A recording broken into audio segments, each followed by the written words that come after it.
Luka Doncic and the Dallas Mavericks were a little bit of a mystery before the season started, and whenever I say a mystery, they didn't know how Luka and Kristaps Porzingis would be able to play together with the new hiring of Jason Kidd. And if you've been watching the recent Dallas Mavericks games, even though they had went on a 3-game losing streak, you can tell that Kristaps Porzingis is getting comfortable on the court. So far during the season, he's averaging 21.1 points, 8.2 rebounds, 1.9 assists, 1.5 blocks, and he's averaging 46.4% from the field and 34.3% from downtown. Also, in these 12 games, he's got to the free throw line 55 times, and he's shot it at a 89.1% clip, which is pretty excellent to say that not that many stars in the NBA have been getting to the foul line. He has just been playing out of his mind as of late, and he had a 30-point game against the Los Angeles Clippers. He had 8 of those points in overtime, made a mid-range fadeaway jumper with a minute left, and that was all she wrote. It was his 7th straight 20+ point game for the season, and that's the longest streak of his career. So you can tell that this is a great pairing. Now, the Dallas Mavericks, they're currently sitting in the 4th spot in the Western Conference, and that can increase just a little bit. There's no excuse because a lot of teams in the Western Conference have been dealing with injury. People have been saying that the Eastern Conference is better, but the Los Angeles Lakers, the Denver Nuggets, the New Orleans Pelicans, and even the Los Angeles Clippers all have major stars that have missed time or is out until a certain part of the season. So don't get it confused. By the time that January, February comes around, the Western Conference will be highly competitive. So the Dallas Mavericks might need to trade somebody, and they need to go after 2 of these players.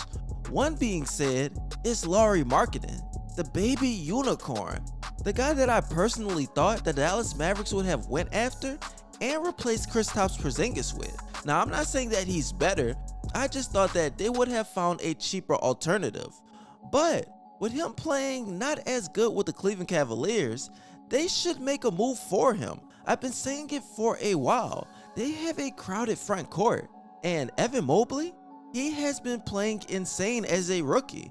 Jarrett Allen, he's been playing as a good starter for the Cleveland Cavaliers, and Lauri Markkanen, he's just existing with them right now. So far in the season, he's averaging 13.9 points, 1.3 assists, 6.6 rebounds, and shooting it at a horrible 37% from the field and 28.8% from downtown.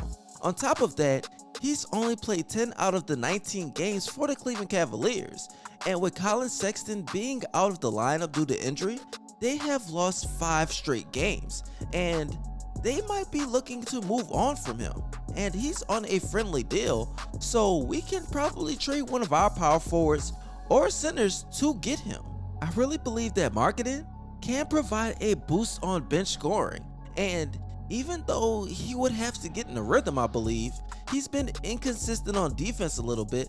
I believe that Jason Kidd can really help him how he did with Kristaps Porzingis. Whenever Porzingis comes out the game, just put in Markkanen, and that will be instant offense at all times. Now, the next player I think that the Dallas Mavericks should go after is Marvin Bagley III. Of course, he's been putting up some pretty bad numbers this season because he's not even part of the rotation anymore. Marvin is done with the Sacramento Kings, and it looks like the Sacramento Kings are just looking to get rid of him before the season ends. Now, on the season, he's averaging 4.8 points, 5.2 rebounds, in just 14.3 minutes of gameplay. He's only played in 6 games, and he's averaging 40% from the field and 25% from the 3-point line.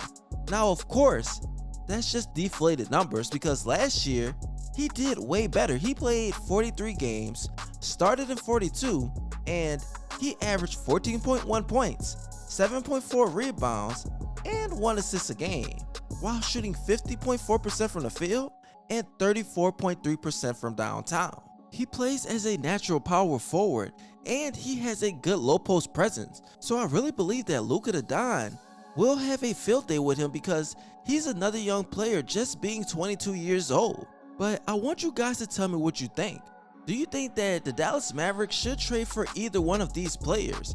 And before I head out, I have a few more questions, but first, make sure you follow my ScottyIce Dallas page. There'll be a link in the description. There's a link right up here, and just subscribe. There's going to be daily content on the Dallas Mavericks. I'll be posting a few more videos on this page, but this will be my official YouTube channel for strict Dallas Mavericks content. So let's get to 100 subscribers within a week and a half, and we'll go from there. Also follow me on both of my Instagram pages. Once I reach 1,100 followers, I'll be giving away an NBA jersey of your choice, and once I reach 11,000 subscribers on this channel, I'll be giving away another NBA jersey. All you have to do is comment jersey in my DMs.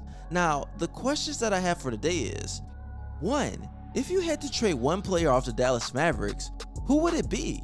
Would it be Tim Hardaway Jr.? Would it be Jalen Brunson because his contract is going to be up at the end of the season? Just give me a name. And 2, who do you think the Dallas Mavericks should trade for before the deadline? Or should they even make a trade at all? Personally, I think they need to make a few tweaks just if they want to get really far in the NBA playoffs this year. It's going to be crazy and it's really exciting. So we'll just see how it goes. Now, I appreciate all you guys loving your support, and as always, this your boy ScottyIce, aka Baby Bron, and you already know, I'm out.